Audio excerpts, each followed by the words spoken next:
ಹರಿ ಓಂ, ಎಲ್ರಿಗೂ ನಮಸ್ಕಾರ. ಈ ದಿನದ ಪಂಚಾಂಗ ಹಾಗೂ ಈ ದಿನ ನಾವು ಯಾವ ದೇವರನ್ನು ಪೂಜಿಸ್ತೀವಿ ಅಂತ ಅದರ ಜೊತೆಗೆ ಈ ದಿನದ ಒಂದು ರಿಲೇಟೆಡ್ ಒಂದು ಪುಟ್ಟ ಕತೆ ನಾನು ನಿಮಗೆ ಹೇಳಕ್ಕೆ ಬರ್ತಿದ್ದೀನಿ.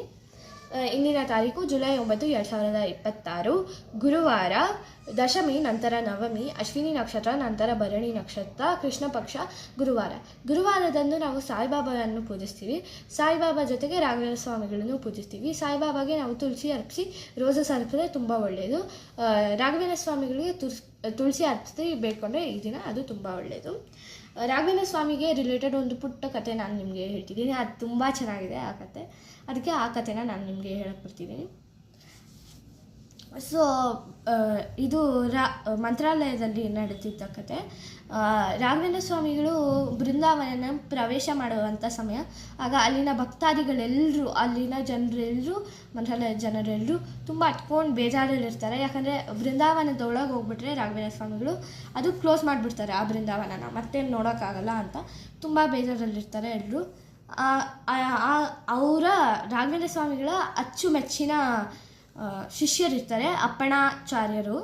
ಅವರು ತುಂಗೆ ಹತ್ರ ಪೂಜೆ ಏನೋ ಮಾಡ್ತಿರ್ತಾರೆ.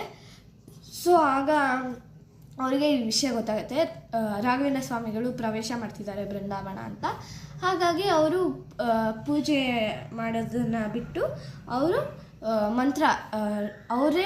ಅವರಾಗಿ ರಾಘವೇಂದ್ರ ಸ್ವಾಮಿಗಳಿಗೆ ರಚಿಸಿದ ಮಂತ್ರವನ್ನು ಹೇಳ್ಕೊಂಡು ಬರ್ತಾರಂತೆ. ಬಂದಾಗ ಅವರು ಅಂದರೆ ಹತ್ರ ಬರ್ತಾರೆ, ಬೃಂದಾವನ ಪ್ರವೇಶ ಮಾಡೋ ಸಮಯಕ್ಕೆ ಹತ್ರ. ಆಗ ಅವ್ರಿಗೆ ಅದನ್ನು ನೋಡಿಬಿಟ್ಟು ಅವ್ರ ಕಣ್ಣಲ್ಲಿ ನೀರು ಬಂದುಬಿಡುತ್ತೆ, ತುಂಬ ಬೇಜಾರಾಗ್ಬಿಡುತ್ತೆ. ಅದಕ್ಕೆ ಆ ಕೊನೆಯ ಲೈನ್ ಹೇಳೋಕ್ಕಾಗಲ್ಲ ಅವರಿಗೆ. ಅದಕ್ಕೆ ಅವ್ರಿಗೆ ತುಂಬ ಬೇಜಾರಾಗುತ್ತೆ.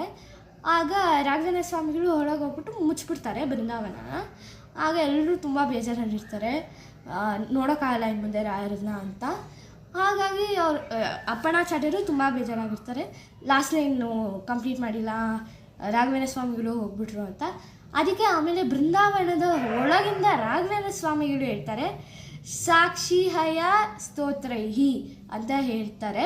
ಸೊ ಅದು ಲಾಸ್ಟ್ ಲೈನ್ ಆಗಿರುತ್ತೆ ಆ ಸ್ತೋತ್ರದ್ದು. ಸೊ ಆಗ ಅದನ್ನು ಹೇಳಿದಾಗ ರಾಘವೇಂದ್ರ ಸ್ವಾಮಿಗಳು ಅಪ್ಪಣಾಚಾರ್ಯರಿಗೆ ತುಂಬ ಖುಷಿಯಾಗುತ್ತೆ. ಅದ್ರ ಜೊತೆಗೆ ಅವರಿನ ಜನರು, ಅವ್ರ ಭಕ್ತರಿಗಳೆಲ್ರಿಗೂ ಇನ್ನೂ ನಂಬಿಕೆ ಬರುತ್ತೆ, ರಾಯರಿದ್ದಾರೆ, ಅಂದಿನಿಂದ ರಾಯರಿದ್ದಾರೆ, ಬೃಂದಾವನದೊಳಗಿದ್ರೂ ರಾಯರಿದ್ದಾರೆ ಅಂತ ಜನ ನಂಬ್ತಾರೆ, ಇಂದಿನವರೆಗೂ ನಂಬ್ತಾರೆ. ಸೊ ಇದೇ ಥರ ನಮಗೂ ನಾವಲ್ಲಿದ್ದರೆ ನಮ್ಮ ಮೈಯೆಲ್ಲ ರೋಮಾಂಚನ ಆಗುತ್ತಲ್ವ.